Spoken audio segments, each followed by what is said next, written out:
Hey guys, welcome back to the Shady Bros. We're starting a new series where we discuss gaming news and our opinions on it. Today we're talking about if the Nintendo Switch can outsell the Wii or the PS4. And do you think it can? Personally, I'm not seeing it. But Both honestly, of them or just the PS4? Honestly, both of them. But Nintendo could always surprise me. I'm not gonna say that can't happen. Right.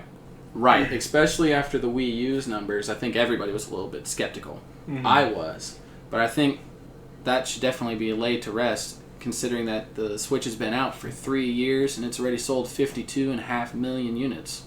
You make a good point, and it's really interesting how Nintendo was able to turn it around.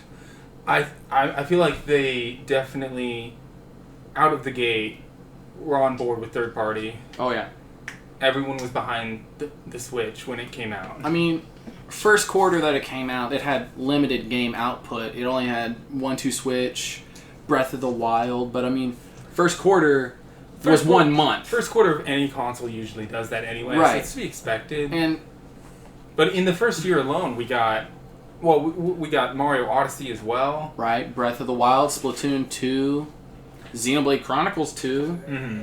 And we also did get a lot of remakes, or I guess remasters. Mario Kart 8 Deluxe. Right, and those were all Wii U games, but we do have to admit that most people did not play the Wii U, and so there was a lot of people that missed out on those games. Right. And Nintendo definitely hasn't been lacking in the game department recently, and that definitely has helped their numbers. As at the end of 2019, they were sitting on 52 million units, which is really good since it's only been out for 3 years. Mm-hmm. And that is higher than the PS4 by about 5 million. Right. And you got to think, by the end of the third year, the PS4's life, Uncharted 4 just hit shelves. And Overwatch and all kinds of things. So for the Switch to be doing that just proves how strong Nintendo's library really is. Right. With that being said, do you think that the Switch is going to be able to beat the PS4 and the Wii? PS4 at this point's hard to say. Based on my calculations, by the time that the PS5 comes out, it'll probably be sitting at 126 million units. That'll make it pretty hard for the Switch to beat unless Right. Nintendo just pumps out a lot of exclusives and their third-party support doesn't sway. Right. But that's really questionable considering we're going into the next generation of Sony and Microsoft consoles. Mm-hmm. When the PS5 and the Xbox Series X comes out, is the Switch going to be able to hold up? And that's something that we don't know. I do know some companies have offered to develop ports for other companies, try to port over PS5 and Series X games to the Switch. The Switch so far has had varying levels of port success. We got Doom on the top end, and then we got Ark on the bottom end of just trash. Why even bother? That also depends on the actual company that made the game, though. I mean, is Ubisoft going to give that company the rights to make a port for the Switch for Valhalla? I would garner probably not. Probably not. And I don't think EA is going to be porting Battlefront 2 or Fallen Order or even Battlefield 5 or whatever is next. They're not going to be porting that to the Switch anytime soon. And they're not going to give another company the rights to do it. Right. But back to the Wii numbers for a second. The Wii ended up selling 101.6-ish million units. If the Switch were to continue selling exactly how it has been so far, with no growth or decline whatsoever, I calculated that it should be able to sell 1.18 million, about 0.2 over the Wii. You've also got to, you got to think about it. The Wii did slow down a lot later in its life. And I would say that's because the motion controls, people grew tired of them. They were like, oh, these aren't as cool as they were when this first came out. Frustrations with not being HD. Because when the Wii first came out, I mean, it was the brand new thing. It was the cheapest console. It was family friendly. Everyone and their grandma could play it together. But when it was later on, everyone was like, okay. We've had our fun with motion controls, but I really just want a good version of Call of Duty. The Xbox and the PS3, they were getting games like the new Call of Duties and Assassin's Creed, like the later ones. Halo, yeah, for the Xbox. Even with the fact that people gave up on the gimmick for the Wii, it still managed to sell that many. I would say that's good news for the Switch because people aren't going to be giving up on the portability. Yeah, I know people who have sold their PS4 and their Xbox One and picked up a Switch instead because they'd rather be able to play their games anywhere than be able to play the best version of that game. Right, and that's completely fair. I mean, when I game personally, I like to be in my living room looking at my big TV. I like to be online. Right. And that's honestly another thing that could be mentioned is the online infrastructure. Third parties like Call of Duty, I mean, there are no Call of Duties on the Switch. Right. There's no good shooters on the Switch other than Splatoon 2. I will say, though, where the Switch really stands out, though, is the indie scene. When you're thinking about playing the big new game on PlayStation, you're thinking about Last of Us. The Switch right now, you can get on the eShop, and it's just indie games galore. That being said, though, the Switch definitely does have some heavy hitters in the pipeline. It does. The only thing I would say on that, though, is that usually when an indie becomes a heavy hitter, it does go to the other consoles. So the only thing Nintendo really has going for it in that case is the portability of it. Getting it first, too. The multiplayer. Getting it first only sometimes applies. A lot of times, the games come to Switch and PS4, and more even before that, PCs. But as far as games in the pipeline, we got Breath of the Wild 2, Metroid Prime 4, Bayonetta 3.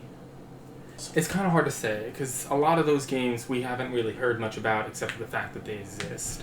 And I mean, we heard that Breath of the Wild existed pretty soon into the Wii U's life, but we have no guarantee for these games that we're even getting them on the Switch, or soon. I mean, it could be at the end of the Switch's life and on the next console. Would Bayonetta 3 be a good enough title to combat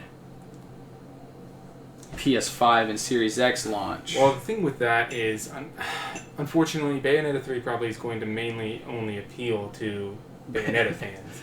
I mean, a newcomer is going to look at Bayonetta 3, the title, and be like, oh, I'm going to miss a whole bunch if I start with 3. That's true. All that being said, though, it could still outsell it. I don't think the only thing that I think really stands in the way of growth at this point is just if games are coming out on the next generation that are just blowing everything out of the water, that people are like... Well, I guess that's the question that we should ask, are the first parties enough for the Switch to survive? If the third parties slowly decline after PS5 and the Xbox Series X come out, are the first parties going to be enough? I think for me personally, I would say no. I think with how big the library is currently, if you haven't already bought one, I think there is enough to warrant getting in on it. Especially if around the time that the next consoles drop, Nintendo drops a convenient, price drop or something. But if they're not getting the newer games that they are wanting, unless they just want to go back to it's been this long, they know those games are out there. If they haven't bought the Switch yet, then, I mean, they're probably not going to just because. Then The Witcher. The backlog is nice. I mean, no one's going out to buy a Switch for The Witcher 3. Yeah, that is true. They're going out to buy it for the Nintendo games. But if there's only Nintendo games, I'm questioning whether or not people will think it's as worth it. Even if it were to slow down with third parties, there may still be enough there and enough units sold to warrant some people coming in. It would cause the numbers to drop, which is why I'm hesitant to say if it'll beat the Wii or the PS4.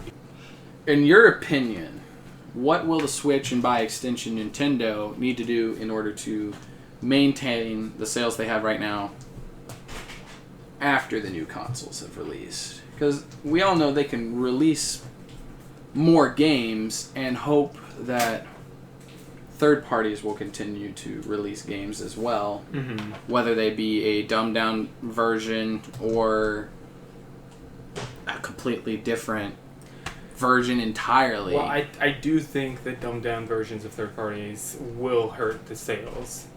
But as long as Nintendo can keep a steady stream of quality first party titles, then they might be okay. Whether or not they'll beat the Wii or the PS4, that's hard to say.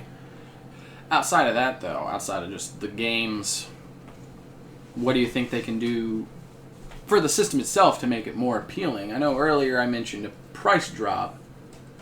Everybody would love a price drop. Right. But I don't think that alone would help it. Well, personally, I'd like to see a revision where it isn't portable, and all it does is connect to the TV, but it still plays the Switch games. Maybe same price as the Switch Lite, or right. a little extra, but with the Pro Controller. Right. Comes with the Pro Controller. Doesn't come with the portability aspect. But it can play the Switch games. They know how to do HD now. Looking back on Nintendo's history, though, what are some things that the other consoles have done that the Switch could learn from? Online infrastructure is one of the biggest things. I know that Nintendo likes that they are different from other consoles, but having more power isn't necessarily a bad thing. Being able to have the games that the other consoles have isn't a bad thing. And it would only help Nintendo if their console matched the specs of the other ones, where the games all were the same, and if the next Call of Duty also has cross-platform multiplayer, and whatever follows the Switch also has that game, and every console's connected, even PC, then, I mean, some people like to look at it and say, oh, they want to be different, but I don't think that in this case that's a good thing. Yeah, definitely not. I think they could have learned a little bit from the Wii U with Miiverse. The fact that on the Wii U you could friend people, and then on Miiverse you could send screenshots, video. You could share videos, you can make posts, you can message your friends and everything like that. Right.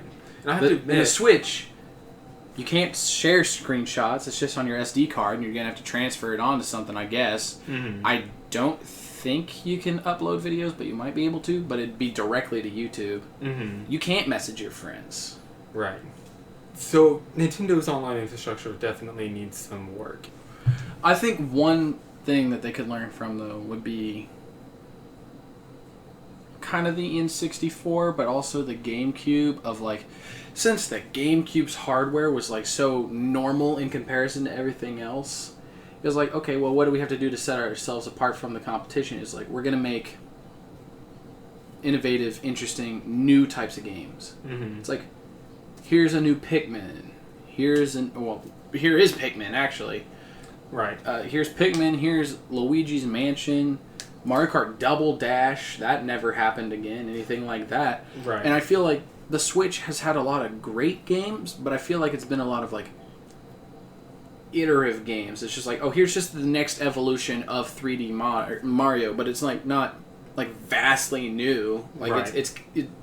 It's more or less the same, but with a hat. And even Mario Kart 8, I mean, I really love Mario Kart 8, but honestly, going back and looking at 7 and Wii, it wasn't that much different. I mean, they had the underwater sections, they had the gliding sections, that didn't really add that much to the gameplay. They did have... It did make for really cool track design, I'll say that. They had good track design, as far as the gravity goes, though, it didn't... sometimes you didn't even really notice that they was there. The only games that I can really think of that they've, like, vastly just whipped up for the Switch are 1-2 Switch, which wasn't reviewed very... It wasn't the best. And ARMS. Right. Which, the fact that I couldn't remember it says enough about ARMS, basically. Right. Now, to be fair, the PS4 and the Xbox One, most of their games don't break new grounds every single time they release one. Like, we have a new Uncharted. It's the same game. It's better graphics, usually better story. Same with Last of Us, Halo. It's usually the same, but better. So Nintendo doesn't have to, like, rework Mario every time they release a new one. Which, like, Mario Odyssey, I enjoyed, but I also enjoyed 3D World. Right. The thing is about that, like, Super Mario Odyssey, it's an amazing game. The atmosphere is amazing. But I have to agree, 3D World, I think, was better. That's probably the best Mario multiplayer that I've played. Right. Well, it's definitely better than New Super Mario Bros. Reggie Fils-Aimé one time said, if it's not fun, what's the point? And if the new games come out and it's like, oh, I think they'll be all right for the remainder of the Switch's life. Fair enough. And I do think that if they continue to do that, people aren't going to get tired of the gimmick. So I don't think they'll suffer the same problem as the Wii in that regard. Right. And they've got a good library right now, so I don't think they'll suffer the same fate of the Wii U. Right. So I think all those things considered, I still don't think it'll outsell the PS4. I don't think it will because either. the PS4 just did so many things right. Taking all that into account, I don't think it'll outsell the PS4. Maybe the PS5 will flop so hard and it'll have better numbers than that. I mean, it already have better numbers than the Xbox One. But I definitely think it has promise to outsell the Wii. It's possible. I think it's likely, unless they just cut the life short, or in the second half of the life they just lose sight of what they're doing. It's not like they've run out of IPs. Sure. They can make a new Mario game. They can make a new Donkey Kong game. They can make a new F-Zero game. Right. I mean, people asked for like 3 years for Paper Mario, and we're finally getting it. It's hard to say. Most of this, all of this is speculation, really. In the year to come, though, I think is when we really will see where each console's going to go. Right. We'll see how the Switch does when the new consoles release. We'll see how the PS5 does compared to the Xbox Series X.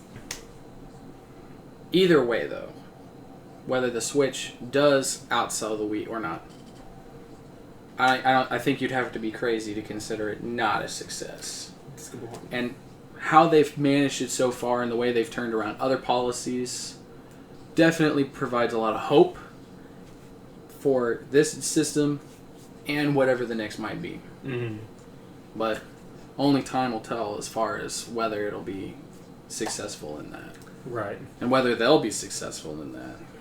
Suffice it to say, though, we've got a lot of exciting news to come. Right. As far as all the consoles go, and we're looking forward to hearing it, and we're looking forward to talking about it. If you'd like to hear our thoughts and opinions on it, then be sure to subscribe and like the video, and stay tuned.